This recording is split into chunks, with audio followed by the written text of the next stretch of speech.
Fala, povo de Deus, povo abençoado, graça e paz à tua vida. Louvado seja o nome do Senhor Jesus, porque você está aqui conosco mais uma vez com o podcast da nossa querida e amada Escola Sabatina Viva. E olha, este trimestre está sendo maravilhoso, uma lição exemplar e principalmente você não pode ficar sem ela. A lição do livro de Êxodo, escrita pelo Dr. Gilles Moscala. E tenha certeza, ela terá coisas pontuais para nós nos dias de hoje, para que você possa vivenciar o Evangelho de uma forma muito mais prática. E louvado seja Deus, porque você parou o seu tempo para nos assistir, estar aqui, passando tempo com Deus. E se você ainda, filho de Deus, estamos aqui, finalzinho de agosto, aqui, chegando já, indo para setembro, o ano está acabando já, meu Deus do céu. Se você não deu aquela moral pra gente, vai lá, filho de Deus, no YouTube, @paulistaleste. Clica no sininho, fique por dentro do conteúdo da nossa associação e se inscreva lá, filho de Deus. Não perca a oportunidade. Nos ajude a divulgar a mensagem do Senhor e falar para o maior número de pessoas. E se quiser também nos seguir nas redes sociais, vai lá, Instagram, mips.apl. Clica lá, comece a nos seguir e ajude-nos a falar um pouco mais da nossa querida e amada Escola Sabatina. Vamos lá, nós estamos indo aqui para a lição 9, finalzinho. Olha, eu quero dar um recadinho para você. Finalzinho de agosto agora, a gente está celebrando o mês da Asa. E nós vamos ter a caravana da Asa lá na igreja da Vila Maria. Você que é da Zona Leste de São Paulo, você é o nosso convidado. Não fica sem isso, hein? Não podemos terminar esse mês de agosto sem fazer a grande celebração. Mas para falar da lição aqui, a lição 9, eu trouxe aqui pessoas aqui fantásticas. Pastor Deni Peterson, diretamente da União Central Brasileira. Nosso líder de mordomia. É um grande mordomo esse cara. Vive uma mordomia terrível, né? Deus seja lá. Estamos aqui para servir. Hoje com o mordomo da PL, né? Nos deslocamos para servir com o mordomo. Usando o fone como se fosse um DJ, ó lá, ó. Deus seja louvado pela tua vida. Obrigado, meu amigo, por estar aqui com a gente. Saiu lá de Arthur Nogueira para estar aqui com a gente. Muito obrigado por todo o carinho e pela nossa amizade aí de alguns anos. Amigo, a PL mora no meu coração e não paga aluguel, nem IPTU. Olha aí. Sempre um prazer estar contigo aqui. Já é, eu acho que a terceira ou quarta vez. E ainda mais rodeado por essas celebridades que estão aqui na nossa frente, hein, pastorzão? O povo não viu ainda, eles vão ver ainda. Rapaz. Nós temos aqui a presença dele. Pouca gente sabe o que vai acontecer aqui agora. Vai mudar esse podcast, nós vamos para outro patamar. Nós temos o Arauto do Rei. Já ouviu falar do pastor Dermival dos Reis? Pois é. 44 anos de ministério, 13 deles dedicados a Paulista Leste. Foi meu padrinho de ordenação, é um querido aqui da região leste de São Paulo. Pastor, muito obrigado por estar aqui com a gente. Deus seja louvado pela tua vida. É um prazer enorme, pastor Leonardo. Prazer enorme estar aqui, poder chegar mais perto daquilo que aqueceu muito meu coração, a Associação Paulista Leste. E por extensão, o povo de Deus que está espalhado por aí, eu sei que está assistindo esse podcast também. É uma alegria estar com vocês, é uma alegria poder participar deste momento tão especial aqui com a Associação Paulista Leste. Amém. E temos aqui a professora Maria Luísa, nossa professora, mestre em educação. Fiquei até aqui, só férias. Mas ninguém tem o currículo que essa mulher tem. Exatamente. Linguista. Muito obrigado por estar aqui com a gente, minha querida. Uma anciã da igreja de São Miguel Paulista. Exato. Deus seja louvado pela tua vida. Manda um abraço pro teu povo aí, querida. Sou a primeira anciã ordenada ali de São Miguel Paulista. Para mim foi uma honra, um privilégio esse chamado que o Senhor me fez. Quero agradecer o convite, pastor Léo. Trabalhamos juntos ali no Colégio Adventista de São Miguel. Trabalhei junto com a Maribel, sua esposa. Isso. E Deni Peterson, temos aí grandes momentos vivenciados ali na nossa igreja. Quero agradecer o convite, um privilégio estarmos aqui para compartilhar a palavra e não deixar, de mandar um abraço para todos os que nos acompanham, filhas, uma está lá em Caraguatatuba, Amanda nos acompanhando, minha netinha querida e amada, Isabela, Minha filha que está lá em Lisboa também tem acompanhado aí o podcast. Meu esposo maravilhoso também. Seja uma bênção. Muito bem, estamos aqui na lição 9, Vivendo a Lei.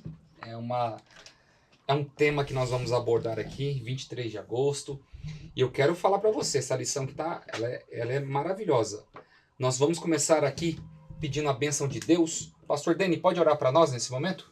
Com certeza. Meu querido Deus, nós louvamos o Teu nome pelo privilégio de um dia termos recebido a revelação do Teu caráter, do Teu amor, dos Teus planos para todos nós que fomos criados por Ti. E hoje podemos aqui relembrar e fortalecermos uns aos outros com a carta preciosa que o Senhor nos deixou, com orientações para a nossa vida nos dias de hoje. Eu peço que o Teu Santo Espírito nos conduza a nós e a cada um dos nossos irmãos e amigos que estão assistindo esse podcast. Em nome de Jesus. Amém. Amém. Vamos lá. Verso para memorizar. Então o Senhor disse a Moisés: assim como você dirá aos filhos de Israel, vocês viram os céus e eu lhes falei: não façam deuses de prata ao lado de mim e nem façam para vocês deuses de ouro. Israel viveu uma infidelidade espiritual muito grande da saída do Egito, por ter recebido influências egípcias na questão de idolatria, né? E o que a lição de sábado traz para vocês aí no contexto sobre vivendo a lei e principalmente esta fase espiritual que Israel vivenciou? O que podemos tirar para nós nos dias de hoje? Pastor, quando eu olho para esse momento, eu penso numa multidão de escravos que haviam crescido num regime de opressão, de sofrimento. A linguagem que eles conheciam era a linguagem do chicote, né? E agora eles tinham que ser discipulados, eles tinham que reaprender o que era ser um ser humano, o que era viver numa civilização que oferecia dignidade. Eles haviam sido abusados, agredidos, e Deus sabia de tudo aquilo que tinha acontecido com eles, e ele sabia que haveria uma longa jornada para mudar o pensamento, o impulso deles. E então, de cara, eu já começo a pensar, né? A grande obra que Deus teria de iniciar uma nação com esse grupo de escravos. Estruturar uma nação com um grupo de escravos. Que grande desafio, especialmente para Moisés, que estava ali diante deles como líder, e Arão. Interessante, pastor Deni, entrando um pouquinho mais, né, nesse assunto, Deus dá agora a sua lei àquele povo. E não só Deus entrega para ele os 10 mandamentos, mas também a lei ela é expandida. A gente tem preceitos adicionais derivados da lei para que aquele povo pudesse aprender mais, né, da vontade, do querer de Deus, para que fosse um povo diferente. A gente só pode fazer diferença no mundo se a gente for diferente. E agora uma coisa que eu aprendi com um pastor que está jubilado ali na Vila Matilde, pastor Alci. Oh. E eu era garoto e ele disse assim: a lei é o caráter de Deus em palavras. Então, essa lei que Deus dá ao seu povo não é uma lei para exigir, para cobrar, para impor, mas é uma lei que revela o seu amor, sua bondade, sua misericórdia. É dessa forma que Deus oferece a lei para nós, não para que a gente agora saia por aí a cobrar dos outros, a exigir, mas para amar, para servir.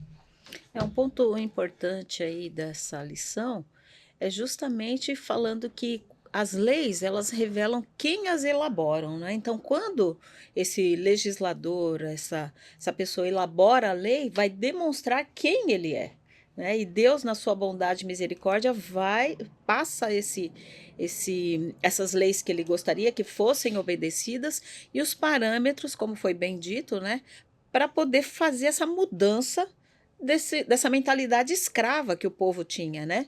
E que precisariam entender que o que ele estava oferecendo era muito melhor do que o que eles tinham vivenciado no passado. Mas a mudança, ela realmente trouxe muita aflição para o povo, né? Entender, peraí, quem é esse Deus? Só fala com Moisés, traz aí certas situações que precisam ser vivenciadas. Como que a gente vai, né? Desarraigar essa questão da idolatria, do paganismo, né? Sem ver. Como que nós vamos adorar um Deus que a gente não vê? Não é verdade? E o povo estava muito preocupado com isso, né? Preciso ver, né? Preciso sentir, preciso. Ele tem que ter uma forma, né? Nós vimos nas lições passadas os deuses estavam associados, que foram tão bem esboçados aí na questão das pragas, né? Tinha aquela visualização de quem era. Às vezes era uma rã, às vezes era, né? Então, e o povo estava apegado a esse tipo de situação. Mas Deus vai se mostrando através realmente daquilo que ele foi elaborando nas suas leis, né? Deus, ele dá a tábua dos 10 mandamentos, nós vamos para a lição de domingo, e agora ele começa a dar os preceitos. Ele começa a esmiuçar o contexto da lei para esse povo voltar a ter caráter, a ter uma personalidade divina, né? Ellen White, ela diz de uma forma muito clara que no Patriarcas e Profetas que a mente cegada e pervertida da escravidão pelo paganismo fez com que os israelitas não estivessem preparados para poder valorizar os ensinos da lei. Então, da mesma forma como aquela geração estava cega a respeito sobre os princípios, nós vivemos nos dias de hoje também uma geração completamente cega, que esqueceu os preceitos de Deus, esqueceu-se dos valores. Aquilo que era errado não é mais. Por isso que Paulo ele entra em Romanos dizendo: não vos conformeis com este século, mas transformai-vos pela renovação da vossa mente. Desde pequeno você ouve o que era errado. Hoje o que era errado antigamente é o certo. E o que era certo está sendo errado. Uma mãe amamentar um filho em praça pública hoje é atentado ao pudor. Mas uma mulher sair nua num carnaval, em rede nacional, é fauna cultural. Exato. Onde foram parar os valores? E aonde a gente entra no contexto naquela época. Porque era fulano dormindo com a mulher de ciclano, era um roubando o outro, fazendo aquilo outro, e não tinha regras. E o povo falava assim, tá, você tem que fazer, não ter outros deuses, beleza, mas o que quer dizer isso? Aí Deus começa a dar os seus preceitos. Como nós vamos ter que ensinar os preceitos de Deus também para essa geração? Como que a gente pode trabalhar esse código da aliança para os dias de hoje? Interessante você falar dessa mudança necessária, né? E como é que é hoje. Como nós lutamos para poder fazer uma mudança de cultura na igreja, por exemplo.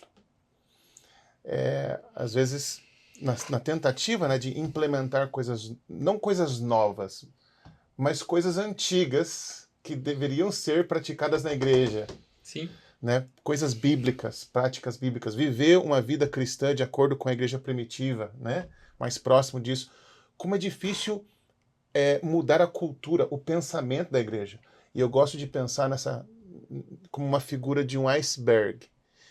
Você tem a parte visível do iceberg, ou a vida de uma pessoa, vamos comparar a vida de uma pessoa a um iceberg. A parte visível é a parte dos comportamentos e das atitudes, né? Então tem muitas pessoas que vêm para a igreja e eles mudam um comportamento, eles mudam uma atitude, né? Ele não bebe mais, ele muda algumas coisas visíveis. Mas o iceberg, a maior parte está debaixo da água. É ali que estão as crenças, os valores, conceitos, preconceitos, a verdadeira identidade da pessoa. E como é difícil mudar isso. Às vezes a pessoa, aparentemente, né, por fora, mudou. Na igreja, a roupa de santo, comportamento de santo. Aí vai lá em casa. né? Outra. Vai lá na casa, vai no trânsito, né? Vai lá na quadra de esporte para ver como é que é. Vai ver nos negócios da pessoa como é que ela é. Vai ver lá entre quatro paredes como é que ela é. Ou seja, até que ponto houve uma transformação, uma mudança. Então, quando a gente olha para esse povo aqui, a gente não pode jogar pedra neles, É porque porque a história se repete. a gente tem que pensar no nosso lado também, a dificuldade que é de ter essa transformação, porque assim como eles tinham a sua busca, né, por algo visível, uma segurança, nós também temos isso. É verdade, pastor Dani. Eu estou lembrando que durante algum tempo a gente estudava como o cristianismo é recebido pelas nações, pelos povos aqui e ali. E a gente vê que em muitos lugares a mensagem é recebida com alegria, todo mundo aceitou aquela verdade, mas depois, com o passar do tempo, se vê que aquelas pessoas não mudam sua cultura, seus costumes, até mesmo superstições continuam sendo abrigadas no coração. É incrível isso, quer dizer, não penetrou, não transformou, lá no fundo do coração não houve uma mudança. Isso mesmo.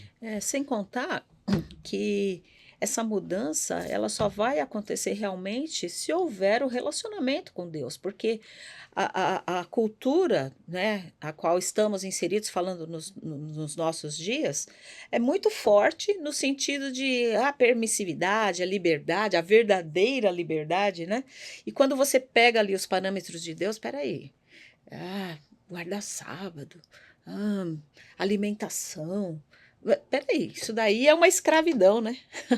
É uma escravidão. Eu vou ser escravo. Por quê? Porque o que deve prevalecer é o meu eu, a minha liberdade de escolha, não tem essa questão, né? Mas a liberdade que Deus oferece através dos seus preceitos é uma liberdade que só vivenciando, se relacionando com Ele, é que a gente vai perceber que realmente é a verdadeira liberdade.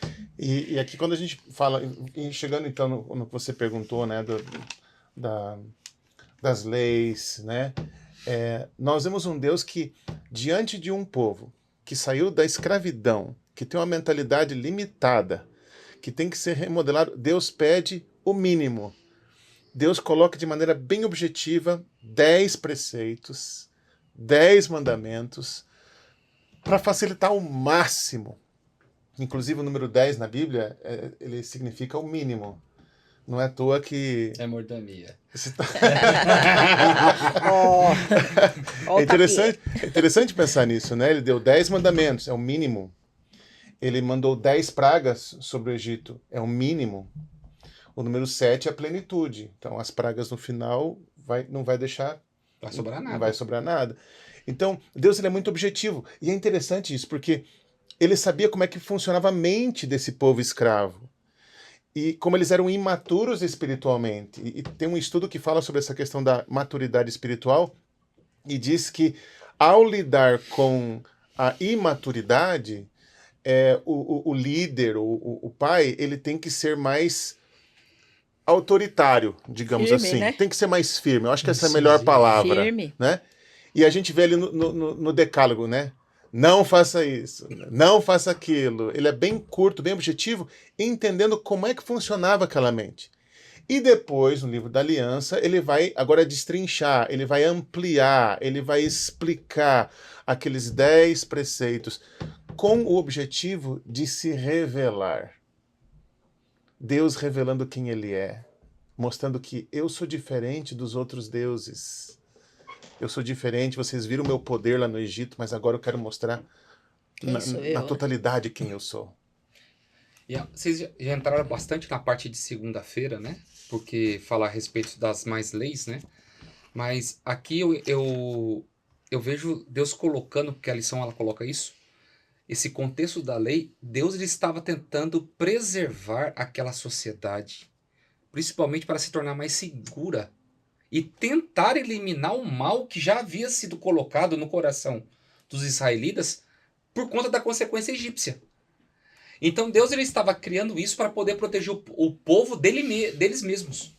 E aonde que nós precisamos entender que o não de Deus, como o pastor Dani colocou, de um pai mais severo, é um meio de proteção para eu poder ter um sim de liberdade. Às vezes nós não entendemos o porquê de algumas coisas, mas porque o plano original de Deus não era esse povo ter sido escravo. Era para ser um povo, quando ele instituiu a família, Adão e Eva, era para que pudesse ser uma família perfeita, para poder servir de exemplo para tudo e ser o patrono de todas as coisas. Pecaram, vieram para a terra. Ó, se ajeitem aí vocês com seus filhos. Aí veio Caim e Abel, veio a história. Um foge pro norte, funda uma cidade, aí começa toda essa guerra. Porque quanto mais Deus tentava se aproximar, mais o povo se espalhava. Quanto mais Deus tenta chamar as pessoas para a razão, mais o povo se revoltava aqui na mensagem. E aonde que esse plano original de Deus faz com que nós possamos parar para pensar nos dias de hoje, né? Gente, Deus abriu um mar vermelho. Tem gente que vai hoje, tenta refutar esse contexto, que o mar tinha 15 centímetros, 20 centímetros de altura de Maré água. baixa, A a maré maré baixou, né? A tábua de água ficou baixa. Pode ser hoje, mas há 4.000 anos atrás eu tenho certeza que não era esse volume de água. Então você olha esse contexto, o que faltou para esse povo entender quem era Deus de verdade? Agora, viu, pastor, eu quero colocar uma outra coisa que aparece de maneira maravilhosa aqui na lição.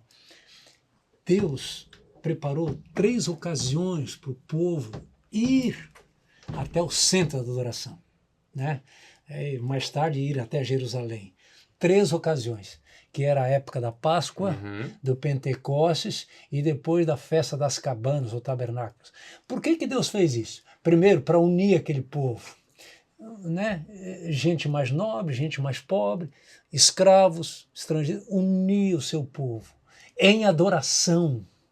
E mais, essas ocasiões, a gente sabe, eram ocasiões em que os levitas, os professores de Israel, instruíam aquele povo. Eles eram instruídos continuamente nessas reuniões, para que aprendessem mais do caráter de Deus e aprendessem a fazer o que é certo e o que é errado, né? Saber a distinção entre o que é certo e o que é errado. Então eu acho isso fantástico. O Deus que vai até o povo, fica instruindo aquele povo que tinha a mentalidade de escravo, né? De escravos. Deus vai instruindo, olha, é assim, é desse jeito, aprenda comigo, né? É coisa maravilhosa, eu acho isso. Quando eu penso no perfil desse povo, né, eu lembro de um conceito que diz assim, que toda vítima é um agressor em potencial. E aquela multidão tinha sido vitimizada durante muitos anos. Então você tinha ali um caldeirão né, de violência. E agora Deus precisa ensinar como é que se vive, como é que se é civilizado, como é que é um ser humano à imagem de Deus. Olha, é grandioso esse desafio. E aí você lembrou bem esses momentos, né, de adoração em que Deus pode ensinar quem Ele é e qual é o plano dele.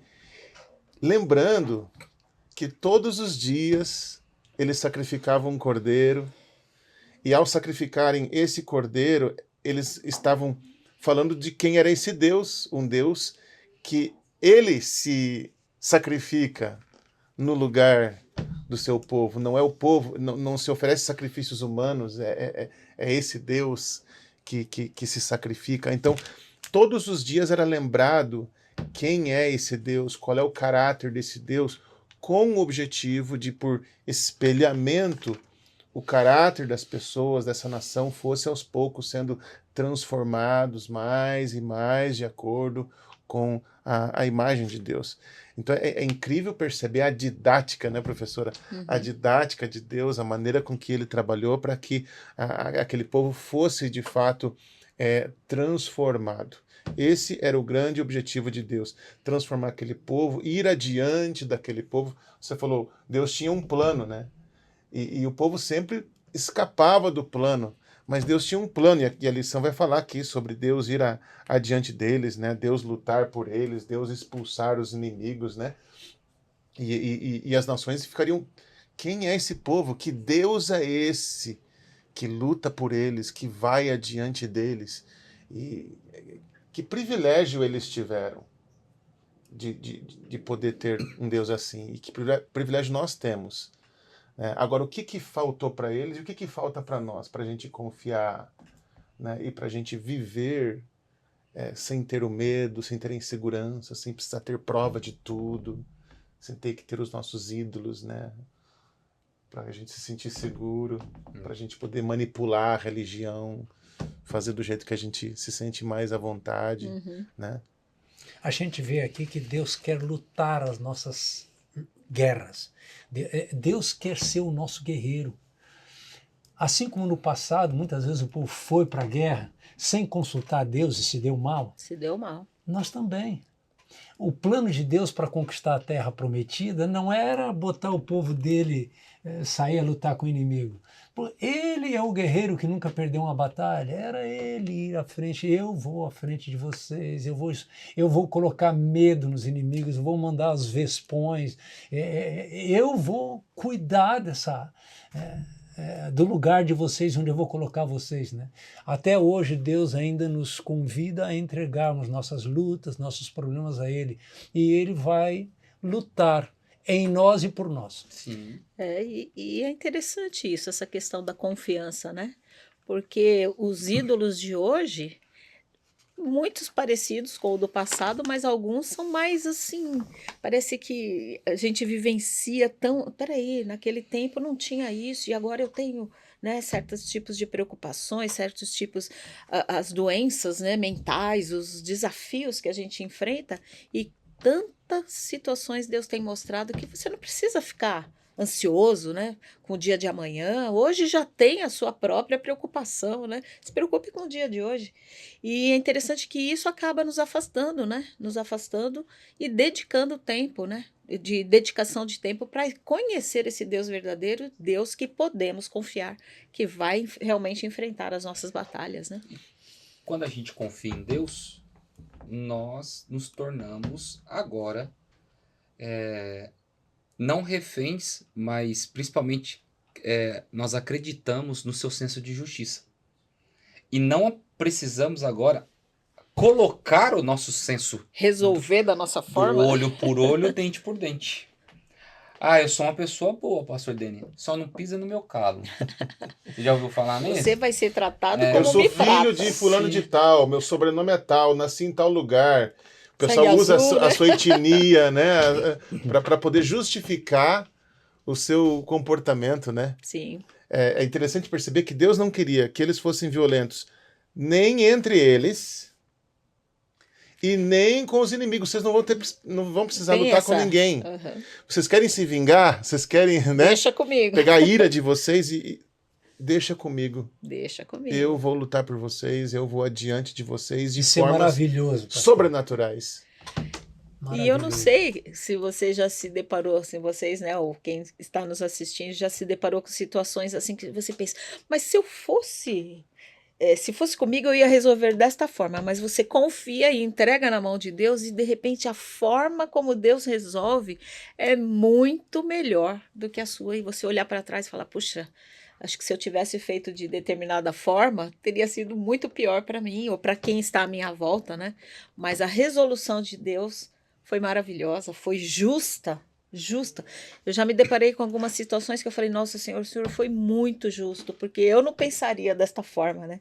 Então essa questão da confiança realmente é algo maravilhoso, né? Incrível. Ó, e eu vejo assim, Deus estabeleceu olho por olho, dente por olho, dente por dente, né? Vida Talião, por vida, né? as leis de Talião, né?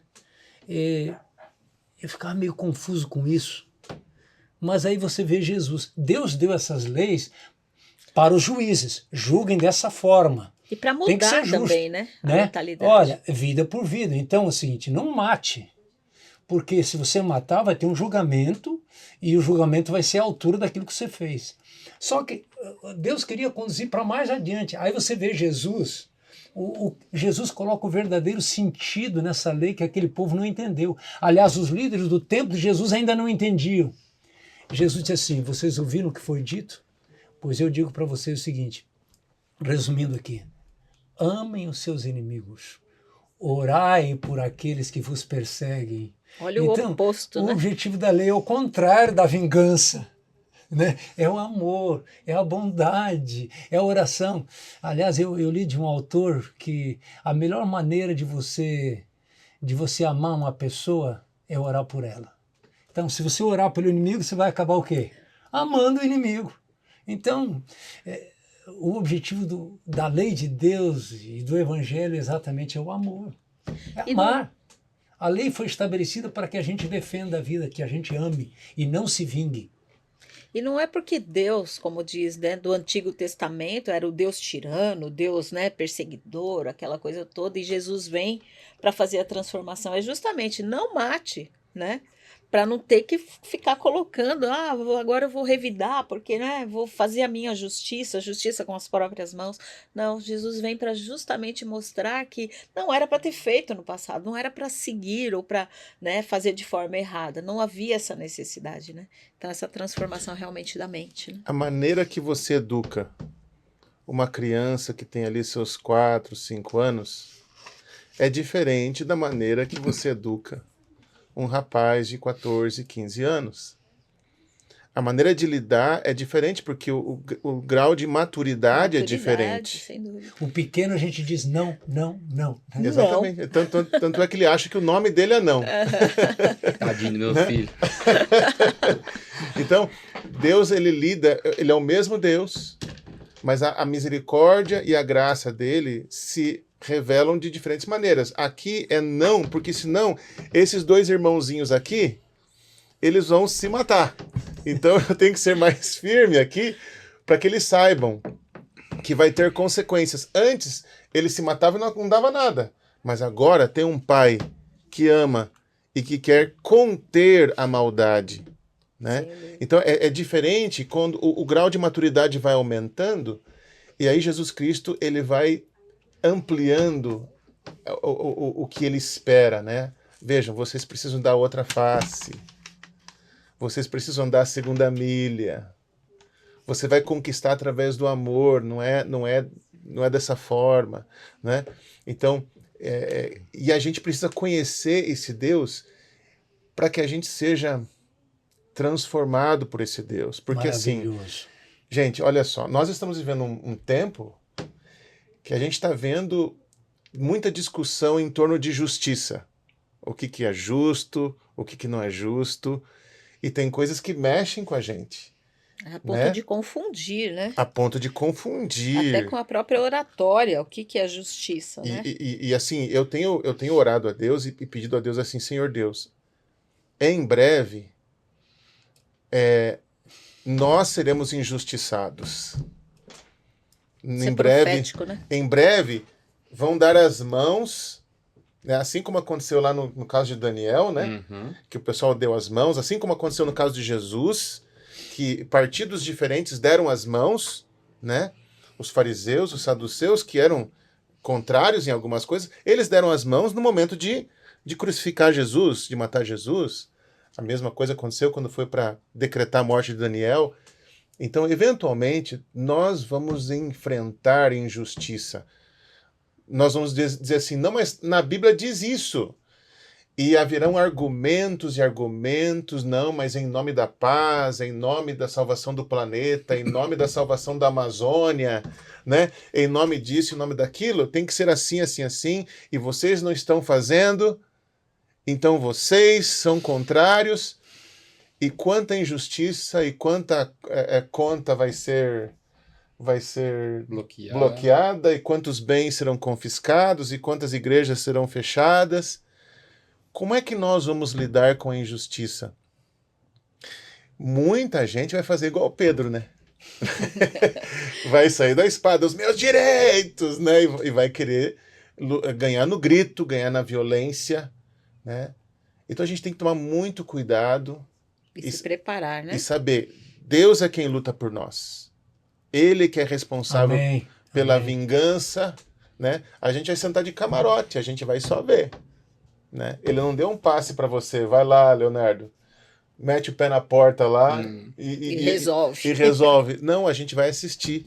É ele que vai resolver o problema da injustiça e a vingança. E é muito interessante esse aspecto, porque volto a refletir e falar sobre essa questão do relacionamento, porque esperar de braço cruzado, né? Eu tenho que ter certas atitudes, tomar certas decisões, mas em que situação em que eu tenho que deixar que Deus tome conta, né? Deus resolva da melhor forma possível. A importância de conhecer quem é esse Deus, né? O Deus que você serve.